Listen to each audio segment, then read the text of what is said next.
అందరూ బాగున్నారమ్మా? బాగున్నారా? నేను వచ్చేటప్పుడే ఒక అతను ఎవరో ఈ వైసీపీ ప్రభుత్వానికి సంబంధించిన కల్తీ మద్యం తాగినట్టున్నాడు ఒక ఆయన. నా దగ్గరకు వచ్చి హైపరాదిని అడిగానని చెప్పమంటున్నాడు. ఆ కల్తీ మద్యం ఎంత పని చేస్తుందో మీరే చూడండి. ఇంకొక అతను అయితే స్విచ్ ఆఫ్ అయిన ఫోన్ తీసుకొచ్చి నన్నే సెల్ఫీ అడుగుతున్నాడు. కాబట్టి ఆ కల్తీ మద్యం పోవాలన్నా, అలాంటి కల్తీ ప్రభుత్వం పోవాలన్నా ఈసారి మీరందరూ కూటమి నిలబెట్టిన ప్రతి అభ్యర్థిని గెలిపించాలి. ముఖ్యంగా ఇక్కడ ఎవరు? పవన్ కళ్యాణ్ గారు. ఫస్ట్ టైం నాకు పిఠాపురంలో నేను ఎందుకు పుట్టలేదా అని బాధగా ఉంది నాకు. నిజంగా పిఠాపురంలో పుట్టుంటే బాగుండేది, డైరెక్ట్ గా పవన్ కళ్యాణ్ గారికి ఓటేసి అదృష్టం ఉండేది కదా అని బాధపడుతున్నాను నిజంగా నేను. కాబట్టి ఇవన్నీ మీరు గమనించి ఈసారి పవన్ కళ్యాణ్ గారిని భారీ మెజారిటీతో గెలిపించాలి. దానికోసం ఇక్కడ కృషి చేస్తున్న మన వర్మ గారికి, అలాగే బీజేపీకి సంబంధించిన కృష్ణరాజు గారికి, ఇద్దరికి కూడా చాలా పెద్ద థ్యాంక్ యూ. అందరూ వాళ్ళిద్దరికి ఒకసారి గట్టిగా క్లాప్స్ కొట్టాలి మీరంతా. వాళ్ళిద్దరి సపోర్ట్ లేకపోతే ఇక్కడ ఇంత జరగదు. అలాగే ఈ వైసీపీ ప్రభుత్వం మిమ్మల్ని ఏం చెప్పి ఓటు అడుగుతుంది? మీ ఇంట్లో మంచి జరిగితే ఓటేయమంటున్నారు, అవునా? అసలు వాళ్ళ ఇంట్లో మంచి జరగలేదని ఇద్దరు చెల్లెలు రోడ్డు మీద తిరుగుతున్నారు, అవునా కాదు? మరి వాళ్ళ ఇంట్లోనే మంచి జరగనప్పుడు మీ ఇంట్లో మంచి ఎలా చేస్తారు? అది ఒకటి మీరు గమనించాలి, అవునా? ఇంకోటి ఏమంటున్నారు? మేము పొద్దున బట్టలు నొక్కితే ఆడవాళ్ళ అకౌంట్ లో 10,000 రూపాయలు పడుతున్నాయి అంటున్నారు, అవునా? మరి సాయంత్రం మూతిప్పితే మగవాళ్ళ అకౌంట్ లో నుంచి 30,000 పోతున్నాయి.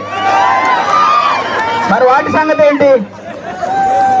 కాబట్టి పొద్దున బట్టలు నొక్కుతున్నారు, సాయంత్రం పేక నొక్కుతున్నారు.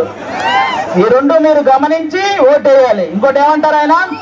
ఫ్యాన్ ఇంట్లో ఉండాలి, సైకిల్ బయట ఉండాలి, గ్లాసు సింక్ లో ఉండాలి అన్నారు, అవునా? కానీ ఫ్యాన్ ఎంతలో ఉండాలి?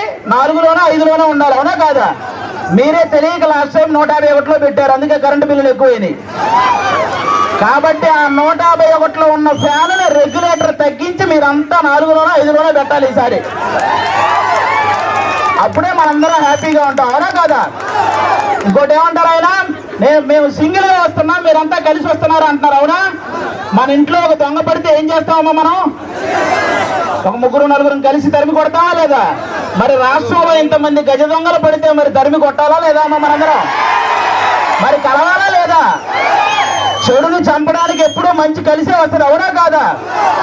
ఇక్కడ రీసెంట్ గా వంగా గీత గారు వడదెబ్బ తగిలి పడిపోయారని విన్నాను, అవునా?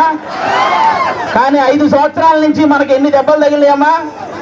వడదెబ్బల కంటే పెద్ద దెబ్బలు తగిలినాయి. మీరు ఆలోచించాలి, ఈ రాబోయే 10 రోజుల్లో 151 మందికి ఎక్కడొకక్కడ వడదెబ్బ తగిలి పడిపోతూనే ఉంటారు. ఆ డ్రామాలు నమ్మకండి, ఎందుకంటే ఆ డ్రామాలకు మా శ్రీదేవి డ్రామా కంపెనీలో కూడా ఇన్ని డ్రామాలు చూడాలి.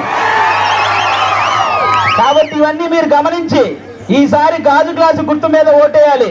వన్స్ బూత్ లోకి వెళ్ళిన తర్వాత 2 గాజు గ్లాసు మీద గుర్తితే ఫ్యాన్ ఎగిరిపోవాలి, అవునా?